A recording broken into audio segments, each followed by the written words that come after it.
On October 14, 2012, a man named Felix Baumgartner stepped out of a capsule almost 24 miles above the Earth. Below him, the curvature of the planet was visible, the atmosphere a thin blue line. He was wearing a pressurized suit, about to attempt the highest skydive in history. For 9 minutes and 3 seconds, Baumgartner plummeted, breaking the sound barrier with his own body, before deploying his parachute and landing safely in the New Mexico desert. The entire event was broadcast live on YouTube, drawing over 8 million concurrent viewers, a record for the platform at the time. It was an astonishing feat of human courage and engineering, sponsored by one company, Red Bull. But why would an energy drink company spend an estimated $50 million, as reported by The Guardian in 2012, to send a man into the stratosphere? Most beverage brands buy 30-second Super Bowl ads or plaster their logos on billboards. Red Bull, however, engineered a global spectacle. This wasn't just advertising, it was content creation on an unprecedented scale.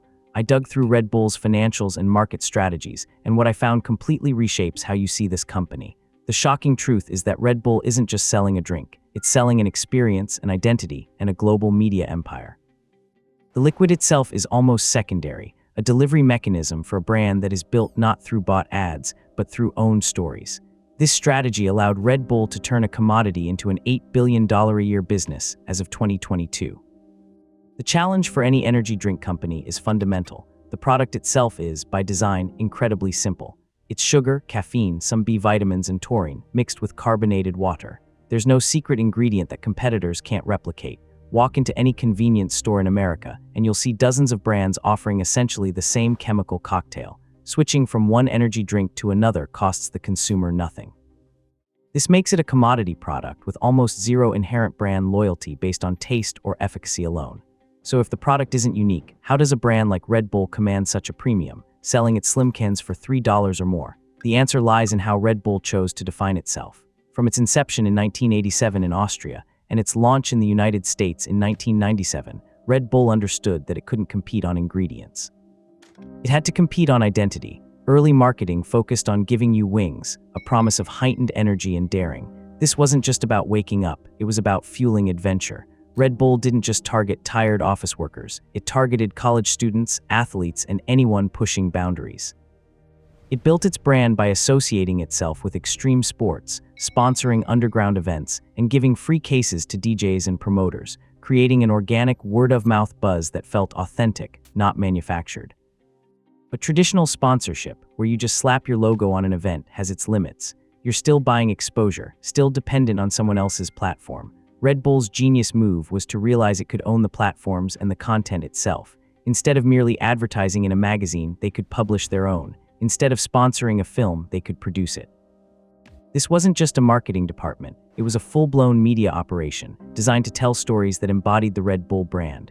It was a shift from advertising for the brand to being the brand's media. This vision solidified in 2007 with the official launch of Red Bull Media House.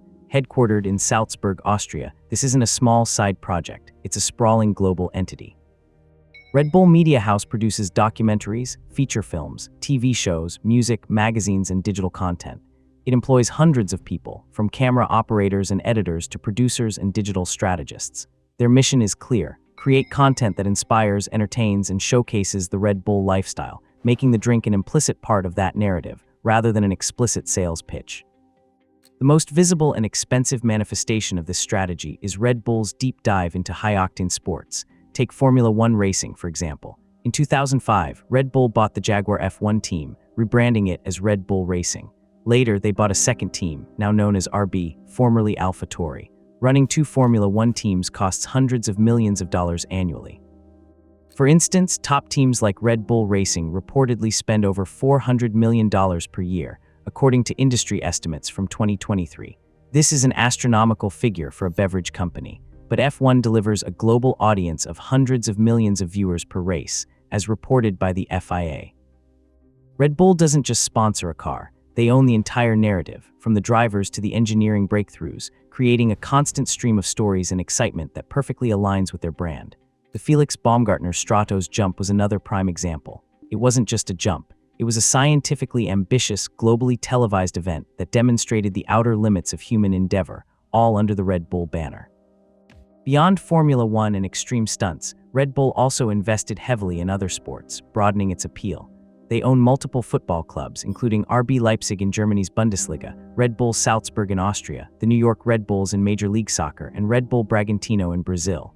These aren't just sponsorships, they are fully owned and operated teams, complete with their own stadiums, youth academies, and fan bases.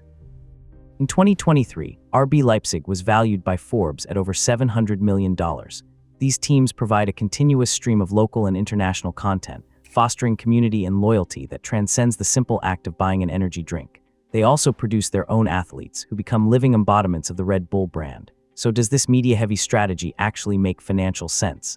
On paper, Red Bull's marketing spend is extraordinarily high. While many consumer goods companies spend around 5 to 10% of their revenue on marketing, Red Bull reportedly dedicates over 30% of its revenue to marketing and sponsorships, according to financial analysts in 2023. In 2022, Red Bull achieved global revenue of nearly $10 billion, selling over 11.5 billion cans. 30% of that is $3 billion. But this is not merely an expense, it's an investment in owned assets. The content produced by Red Bull Media House, the teams, and the athletes are all proprietary assets that generate their own revenue through prize money, content licensing, merchandise sales, and even advertising within their own media properties. Their magazine, the Red Bulletin, for example, has a global circulation of around 35 million copies as of 2023 and features both Red Bull-centric stories and traditional advertisements, further monetizing their media ecosystem. This approach stands in stark contrast to its closest rival, Monster Energy. Monster, while also a powerhouse in the energy drink market, chose a fundamentally different path. Instead of building a vast media empire, Monster focused on distribution. In 2015, Coca-Cola made a strategic investment of $15 billion to acquire a 16.7% stake in Monster. As part of the deal, Coca-Cola transferred its own energy drink brands, like NOS and Full Throttle, to Monster, and in return, Monster gave Coca-Cola its non-energy beverage brands. But the real prize for Monster was gaining access to Coca-Cola's unparalleled global bottling and distribution network. This allowed Monster to scale its product reach exponentially without needing to invest billions in brand-building media. Monster's marketing spend, as a percentage of revenue, typically hovers under 10%, a fraction of Red Bull's, reflecting its focus on getting cans into stores rather than producing documentaries. The ultimate paradox of Red Bull's success is that the drink itself has become almost an afterthought. People aren't buying Red Bull because it tastes better than a Monster or a Reign. They're buying it because of what it represents: adventure, peak performance, and a willingness to defy limits.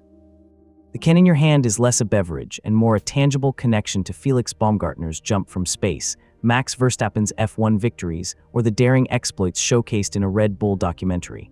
It's a badge, a membership card to a lifestyle. The brand is the product, and the energy drink is merely the souvenir. Red Bull built an empire not on a secret formula, but on an audacious gamble that in a world of endless choices, the most valuable product isn't what's inside the can, but the story that comes with it.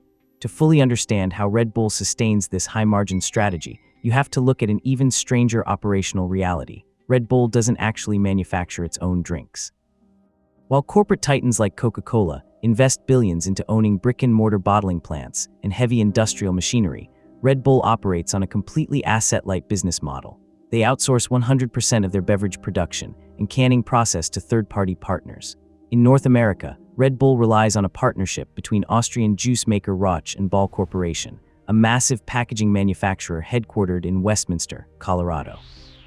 To keep up with American demand, Roche and Ball Corporation invested over $250 million to build a joint 700,000 square foot production plant in Glendale, Arizona.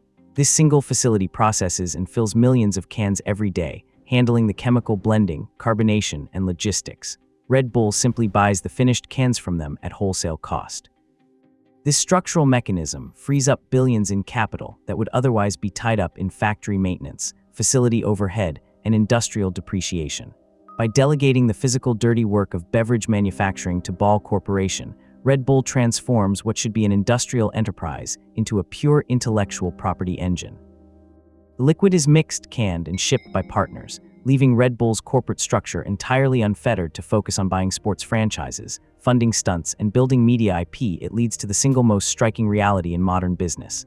Despite selling over 11 billion cans a year, Red Bull owns 0 beverage manufacturing plants anywhere on the planet.